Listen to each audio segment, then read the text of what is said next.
देखा जाता है, उनको इकट्ठा किया जाता है।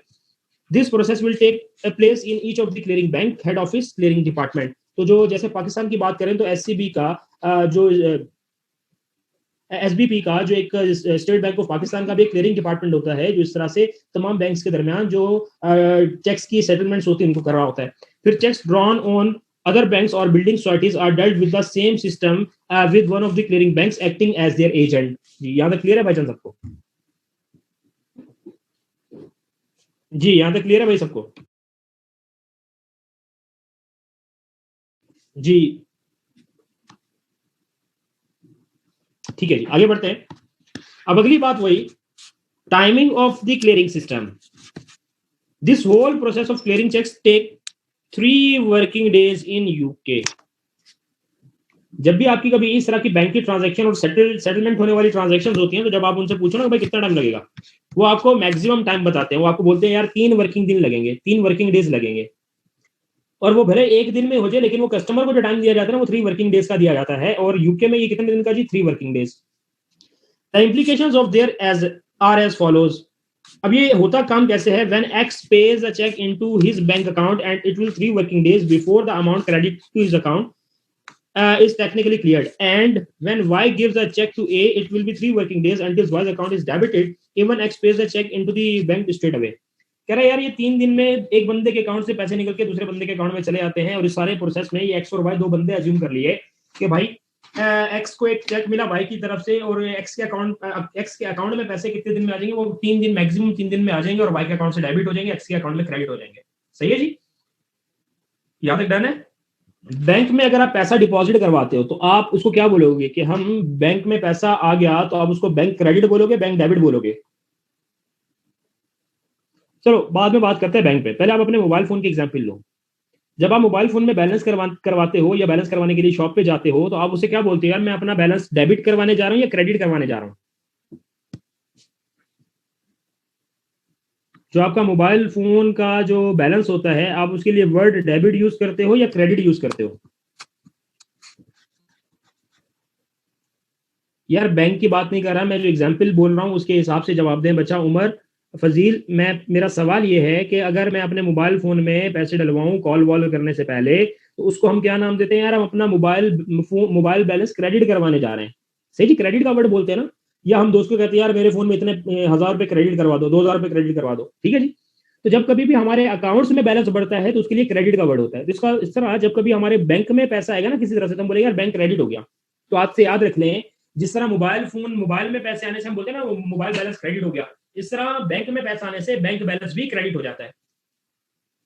तो याद रखना, ये कैश बुक में पैसा आए तो डेबिट होता है, पैसा जाए तो क्रेडिट होता है। बैंक में उल्टा चक्कर होता है। क्यों उल्टा चक्कर होता है? क्योंकि बैंक अकाउंट हम मेंटेन नहीं कर रहे, वो तो हमारा बैंक मेंटेन कर रहा होता है। इसलिए जब बैंक में पैसा आ जाए तो बैंक अकाउंट भी क्रेडिट हो जाएगा मोबाइल फोन की तरह। और जब बैंक से पैसा निकल जाए तो हम बोलेंगे बैंक आपका डेबिट हो गया, बैंक बैलेंस डेबिट हो गया। याद क्लियर है भाई? अब याद रखेंगे ये चीज। ये एमसीक्यूज में पूछता है कि when a customer directly deposit into your account, so what happens to your bank account balance? तो नीचे 2 ऑप्शन दिए होते हैं कि वेदर आपका बैंक अकाउंट बैलेंस क्रेडिट हो गया या डेबिट हो गया। So what should be your answer? What should be your answer in that scenario?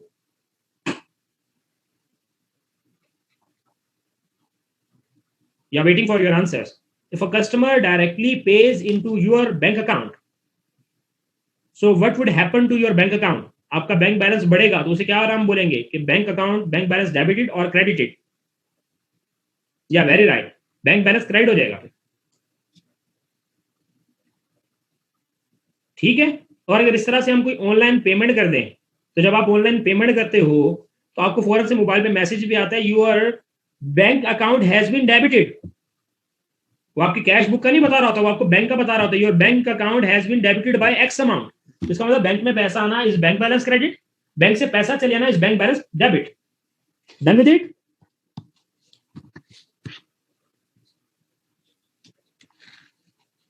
Is that clear?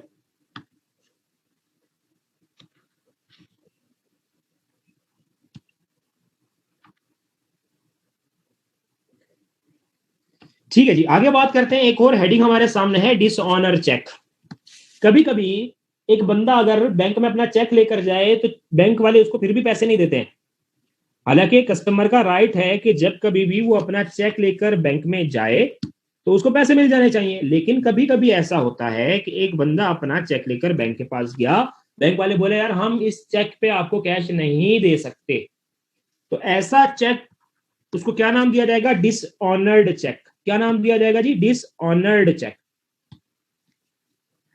क्यों डिसऑनर करेगा भाई? मल्टीपल रीजन हो सकते हैं। वो बोलेगा यार ये साइन मैच नहीं कर रहा, हम इस चेक पे पैसा नहीं दे रहे क्योंकि इसमें अमाउंट इन वर्ड्स और अमाउंट इन फिगर्स गलत लिखी हुई है।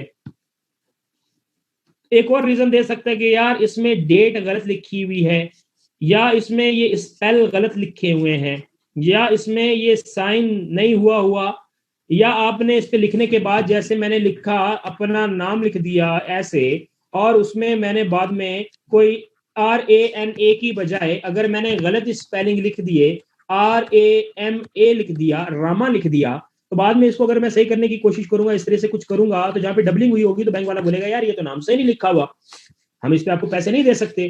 तो मल्टीपल रीजंस होती हैं कि जब एक बैंक वाला आपको चेक पे पैसे नहीं दे रहा होता, ऐसा is termed as dishonour check.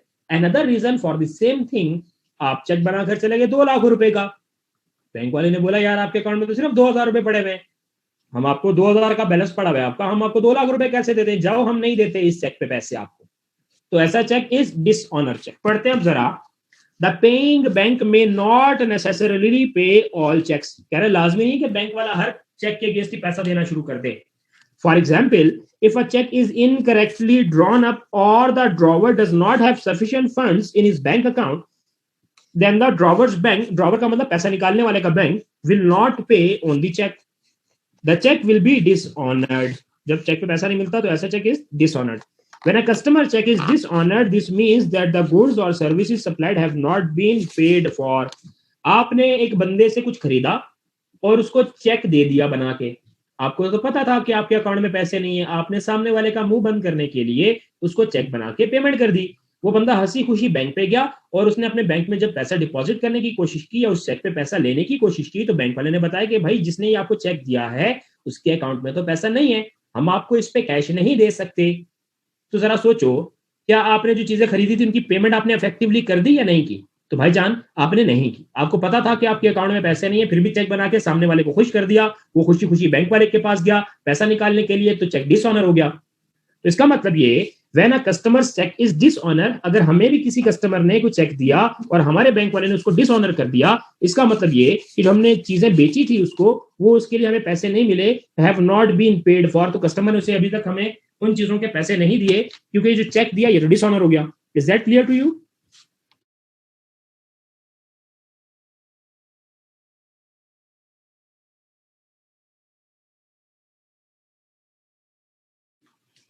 Waiting for your quick replies.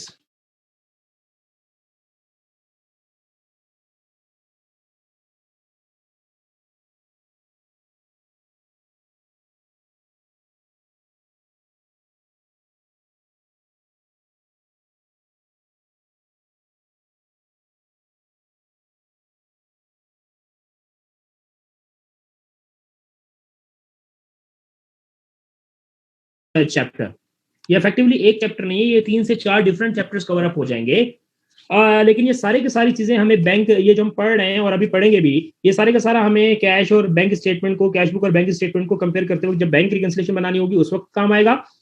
और इसके सवाल कहाँ पे आते हैं भाई? हर तरह के पेपर में आते हैं, F1 में भी, 2 में भी, F3 में भी। तो ये इसलिए हम सारा कुछ पढ़ रहे हैं जिसमें हमने बेसिक बातें अभी तक पढ़ ली। नाउ अब बात करते हैं types of receipts and payments. Receipt का मतलब क्या होता है?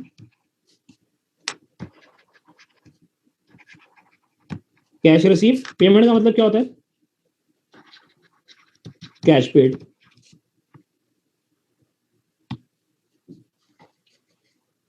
सबसे पहले तो कैश transaction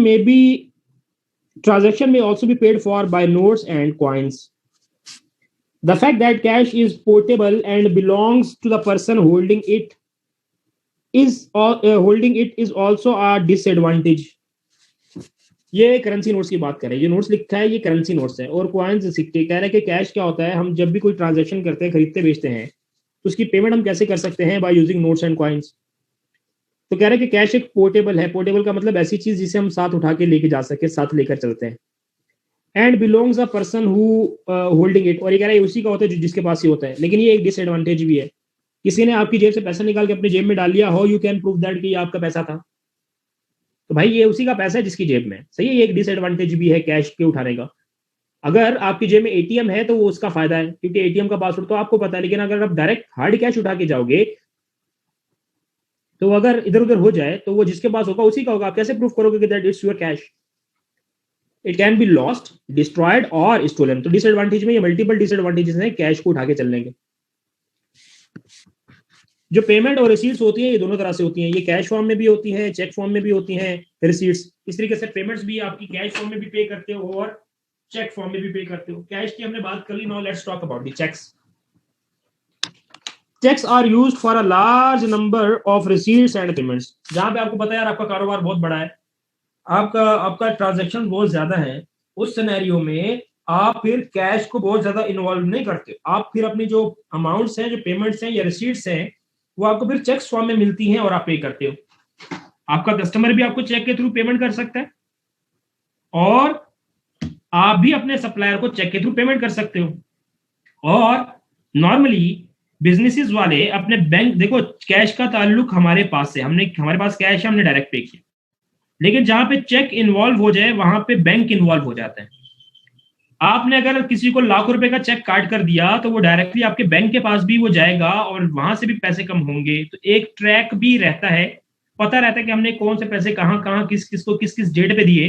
क्योंकि आप जो जो पेमेंट्स करते हो चेक्स के थ्रू, तो चेक्स का ताल्लुक है बैंक से, तो उनकी सारी डिटेल बैंक वालों के पास भी मेंटेन हो रही होती है। यहां तक क्लियर है जी कि what exactly do mean by this cheque and cash in payments and receipts?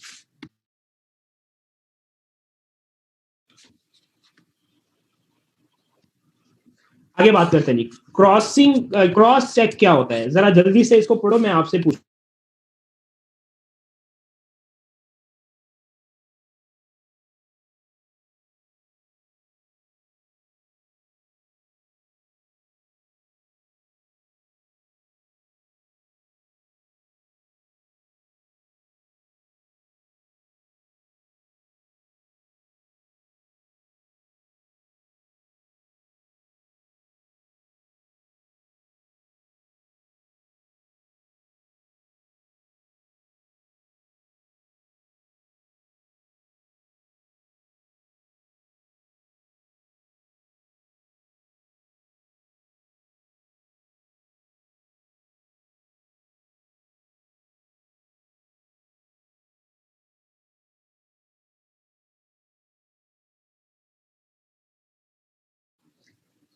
जी, तो क्रॉस चेक क्या होता है?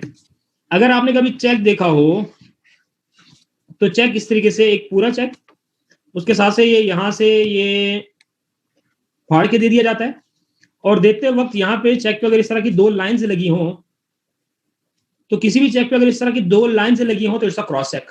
क्या मतलब हुआ, जरा समझना।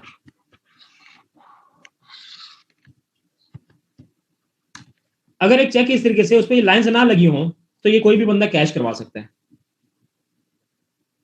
इस जो क्रॉस चेक ना हो वो कोई भी बंदा बैंक के पास लेके जाएगा, वो उसको कैश करवा सकता है, मिस यूज कर सकता है। लेकिन अगर इसी ब्लैंक चेक के ऊपर अब आप इस तरीके से अगर दो लाइनें खींच दोगे ना तो ये क्रॉस चेक बन जाएगा। क्रॉस चेक का मतलब ये कि अब इस पे पैसा कैश नहीं मिलेगा, अब ये आपके बैंक अकाउंट में डिपॉजिट होगा। सर किसके बैंक अकाउंट में डिपॉजिट होगा? जिसका नाम इसके सामने लिखा होगा, इस तरह लाइन लगी होती है ना, तो जिस चेक पे ये दो लाइंस लगी हो, it means that's a cross cheque. और क्रॉस चेक का फायदा ये है कि इसका मिस यूज नहीं हो सकता। अगर यहाँ पे लिखा हुआ है जिया राना, तो ये क्रॉस चेक जिया राना के अकाउंट